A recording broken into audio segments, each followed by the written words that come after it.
There's a particular heaviness that follows certain moments of silence. Not the comfortable quiet of understanding or the peaceful pause of reflection, but something more unsettling. You've just witnessed something that felt wrong, heard something that didn't sit right, or experienced something that crossed a line you didn't know existed until it was crossed. Yet you said nothing. The moment passed, the conversation moved on, and you're left with this strange weight in your chest. This isn't the clean regret of a missed opportunity or the sharp sting of cowardice. It's something more complex, the slow recognition that your silence just shifted something fundamental in the room. The other person noticed. They always notice. Not with surprise or disappointment, but with a kind of quiet satisfaction, as if they've just confirmed something they already suspected about you. You tell yourself it wasn't worth the conflict. The comment wasn't that bad. The behavior wasn't that extreme. You were probably overreacting anyway. These justifications feel reasonable in the moment, even mature. Why create drama over something so small? Why make a scene when you could just let it slide? The silence feels like the adult choice, the peaceful option, the path of least resistance. But something changes in their posture after these moments. A subtle relaxation, like they've just tested the temperature of water and found it perfectly comfortable. They settle in a little deeper, speak a little more freely, push a little further next time. Your silence wasn't just the absence of words, it was communication. It told them exactly what they needed to know about where your boundaries actually lie, as opposed to where you claim they are. The pattern establishes itself through repetition. Each time you choose silence over confrontation, you're not just avoiding conflict, you're providing information. You're teaching them what they can say in your presence, how they can behave around you, what they can expect from you when they cross lines. Your silence becomes a form of permission, even when that's the last thing you intended to give. Consider how this unfolds in the most ordinary circumstances. They make a comment about someone's appearance that makes you uncomfortable, and you say nothing. Next week, the comments are a little cruder, a little more frequent. They dismiss someone's opinion in a way that feels unnecessarily harsh, and you remain quiet. Soon, they're openly mocking people in your presence, confident that you won't object. Each silence builds on the last, creating a foundation of tolerance that they can build upon. Or perhaps they interrupt you mid-sentence and you simply stop talking rather than reclaim your space. The next conversation, they interrupt again, but this time they don't even pause to acknowledge it. Eventually, they're speaking over you regularly, finishing your thoughts, redirecting conversations away from topics you've introduced. Your silence taught them that your voice isn't something they need to make room for. Maybe they make decisions that affect you without asking for your input, and you accept these decisions without protest. You tell yourself it's not worth fighting over, that you can adapt, that it's easier to go along than to create tension. But your silence communicates something different, that your preferences don't need to be considered, that your consent can be assumed, that your autonomy is negotiable. The conditioning operates below the level of conscious strategy. They're not necessarily calculating each test, planning each escalation.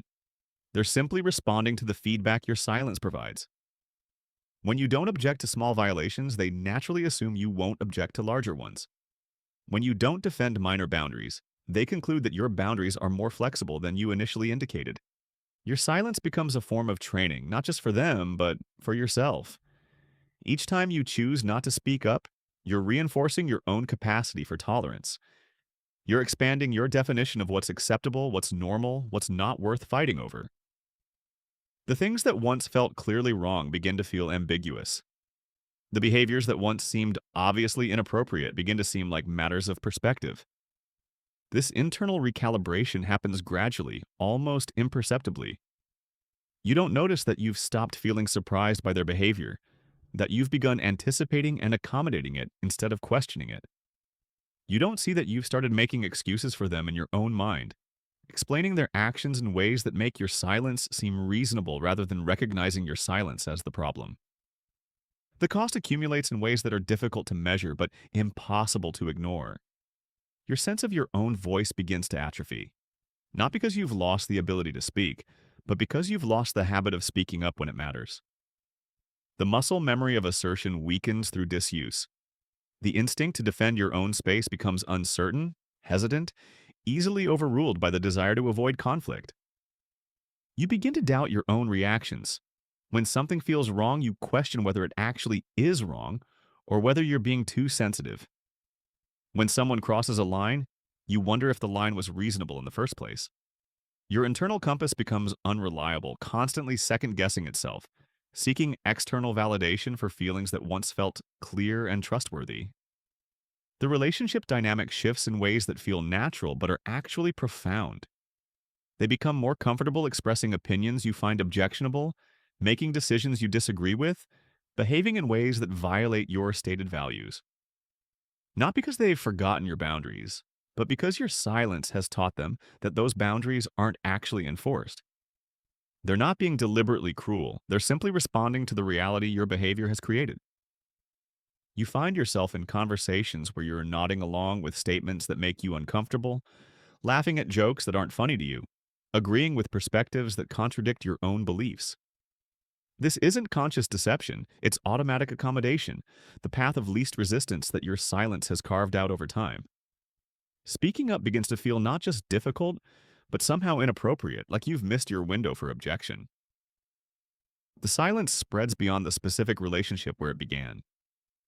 You notice yourself staying quiet in other situations where you once would have spoken up.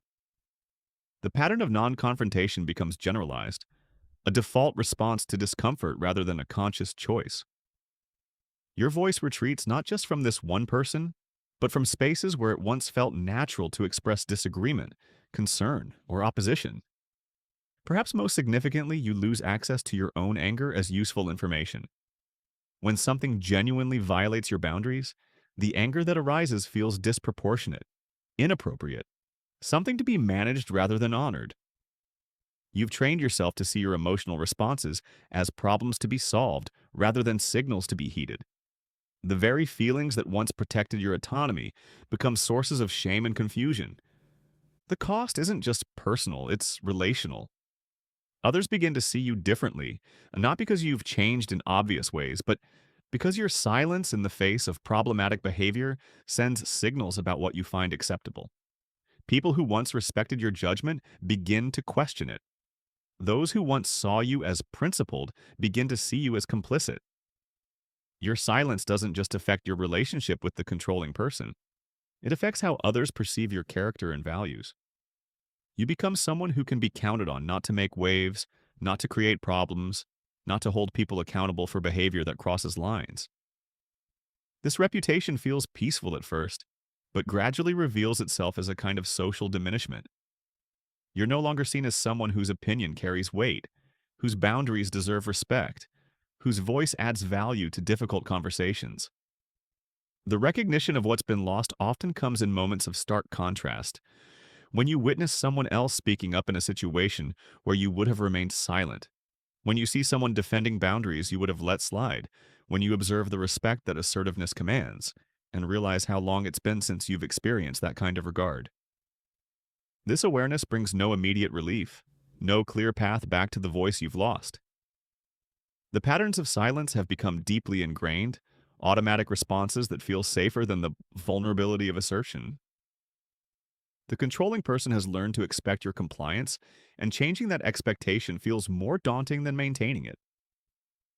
Others have adjusted to your silence, and reclaiming your voice feels like disrupting a social order that has organized itself around your absence from difficult conversations. You're left with the uncomfortable understanding of how thoroughly your silence has reshaped not just your relationships, but your sense of yourself. How the person you've become through accommodation feels both more peaceful and somehow less authentically yours. How what seemed like wisdom was actually a systematic retreat from the very qualities that once defined your character. The weight of this recognition settles in without fanfare, carrying with it the quiet knowledge that silence, when it becomes a pattern, is never neutral. It's always communication, always teaching, always shaping the reality around you in ways that may feel invisible until the cost becomes impossible to ignore.